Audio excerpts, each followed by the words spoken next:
கருத்தரங்குக்கு வருகை புரிந்திருக்கும் அண்ணன் உள்ளிட்ட அனைவருக்கும் இனிய மாலை வணக்கம். எதற்காக இந்த கருத்தரங்கு அப்படிங்கிற கேள்வி முதல்ல என்னன்னா, நீங்க எல்லாரும் ஐபிஎல் பார்த்துருப்பீங்க. இப்போ அண்மையில் பிக் பாஸ் கூட பார்ப்பீங்க. சீசன் 1 சீசன் 2 அப்படி நடத்துவாங்க. அந்த மாதிரி ஈவேரா பொழக்கப்பட்டார் அப்படிங்கிறதுக்கு சீசன் 2 தான் இப்போ தொடங்குறது. சீசன் 1 போன ஆண்டு டிசம்பரில் நடந்துச்சு. இப்போ இந்த ஆண்டு சீசன் 2 தொடங்குறோம். இது எதுக்காக இதை செய்யணும்? நம்ம ஏன் இதை செய்யணும்? நம்மளோட முன்னோர்களை, நம்மளுடைய பெருமைக்குரிய அடையாளங்களை முன்வைக்கிறோம். அதை வைக்கும் போதெல்லாம் இவர் யார் தெரியுமா, இவர் என்ன செஞ்சிருக்கிறாரு தெரியுமா, இவர் என்னெல்லாம் பேசியிருக்கிறாரு தெரியுமா அப்படின்னு அந்த பிம்பங்களை உடைப்பேன்னு கிளம்பி வர திராவிட கூட்டத்துக்கு எதிராக தான் இந்த மாதிரி கருத்தரங்குகள் தேவைப்படுது. நம்ம யாரை வச்சாலும், நீங்க மாப்போசியை வைங்க, அவர் என்னெல்லாம் பேசியிருக்காரு தெரியுமான்னு எடுத்து சொல்லுவாங்க. சீபா ஆதித்தனாரை வைங்க, அவரை பத்தி பேசுவாங்க. கியா பே விஸ்வநாதத்தை வைங்க, அவரை பத்தி பேசுவாங்க. அப்படிதான் இப்ப பாரதியாரை வச்சாலும் பேசிக்கிட்டு வராங்க. சரி, பாரதியார் எப்படிப்பட்ட நபர், நீங்க எப்படி அவரை அளவிடுறீங்க அப்படின்னு நம்மள்கிட்ட கேட்கும்போது நம்ம உண்மையிலேயே ஒரு சமத்துவத்தின் அடையாளமா தான் அவரை பார்க்கிறோம். அதனால உடனே என்ன பண்றாங்க, நம்ம பாரதியாரை முன்னிறுத்தினா அவர் சனாதன பாரதி அப்படிங்கிறான். சரி, சொல்றவன் யாரா? அப்ப நீ யாரை முன் வைக்கிறான்னா சமத்துவ பெரியார் அப்படின்னு கொண்டு வரான். அப்ப நம்ம என்ன செய்ய வேண்டியிருக்கு? உண்மையிலேயே உங்க பெரியார் அந்த ஈவேரா சமத்துவமா தான் இருந்தாரா, சமத்துவத்தை தான் பேசினாரா, உண்மையிலே பாரதி சனாதன பாரதியா அப்படிங்கிறத பேச வேண்டிய கட்டாயம் ஏற்படுது. அதற்காக தான் இந்த கருத்தரங்கு. இப்ப யாமறிந்த மொழிகளிலே தமிழ் மொழி போல் இனிதானது எங்கும் காணோம் அப்படின்னு சொல்றான். சொல்றவரை யாருன்னு சொல்றான்? தமிழன் கிடையாது, பாப்பான் அப்படிங்கிறான். ஆனா அந்த பக்கம் யாரை முன்வைக்கிறான்? அவன் தமிழ் சனிய, உன் தமிழ்ல என்ன இருக்கு அப்படின்னு கேட்கிறான். சொல்லில் உயர்வு தமிழ் சொல்லே அப்படிங்கிறான் பாரதி. அவன் யாரு? பாப்பான், தமிழன் கிடையாது. ஆனா உன் தமிழ்ல என்ன இருக்கு? நானும் கேட்கிற 30 வருஷமா ஒரு பையன் எனக்கு முன்னாடி வந்து பேச முடியலையே அப்படின்னு சொல்றான்.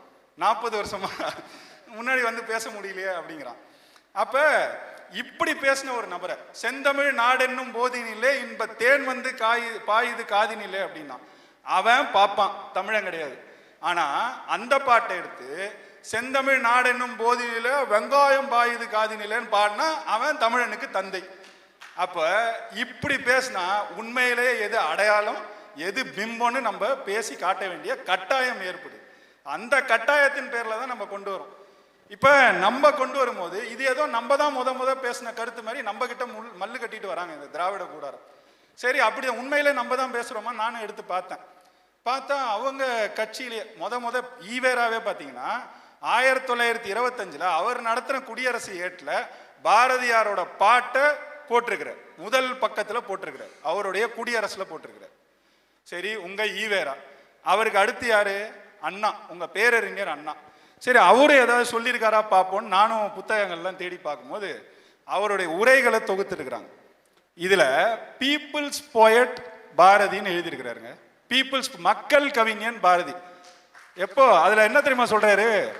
சங்க காலத்துல மக்கள் கவிஞர்கள் இருந்தாங்க, இடைப்பட்ட காலத்துல மக்களுக்கான கவிஞர்கள் இல்லாம போயிட்டாங்க.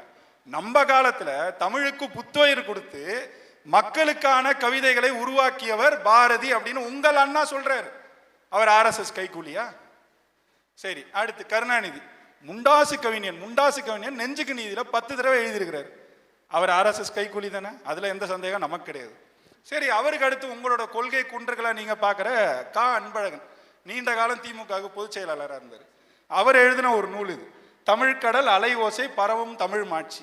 இதுல முதல் கட்டுரை தமிழ் முன்னோர்கள் பத்தி எழுதியிருக்கிறாருங்க தொகுப்பு. முதல் கட்டுரையே குருடருக்கு விழி. யாரு? பாரதி.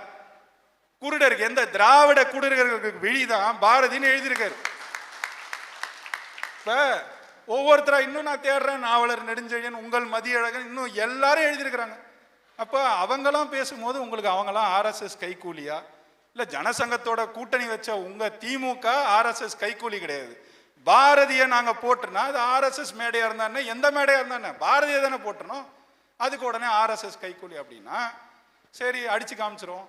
அதுக்கு தான் சரி யாரை வச்சு இதை செய்யலாம் அப்படின்னும் போது அண்ணன் சீமான் தான் சரி இதை முன்னெடுப்போம், ஒரு கருத்தரங்காவே நடத்தும் அப்படின்னு சொல்லும்போது நாங்கள் பார்த்துக்கிறோன்னே, மாணவர் பாசறையை பார்த்துக்கிறோன்னா கூட கொஞ்சம் இளைஞர் பாசறையும் சேர்த்து விட்டுருக்கிறாரு, மகளிர் பாசறையும் வந்திருக்கிறாங்க. அதனால் எல்லாரும் ஒவ்வொரு தலைப்பில் பேசுகிறாங்க. எல்லாருக்கும் தெரியும், பெரும்பாலும் எல்லாம் அறிந்த பெரிய பேச்சாளர்கள் தான். உண்மையிலேயே இதில் எது நம்மளுடைய அடையாளம், எது ஊதப்பட்ட பிம்பம் அப்படிங்கிறது இந்த மேடையில் வரும் பேச்சுகளின் வழியாக நாம் நிறுவுவோம். அதுதான் இந்த கருத்தரங்கின் நோக்கம். அறிமுகத்துக்கு இந்த செய்திகள்.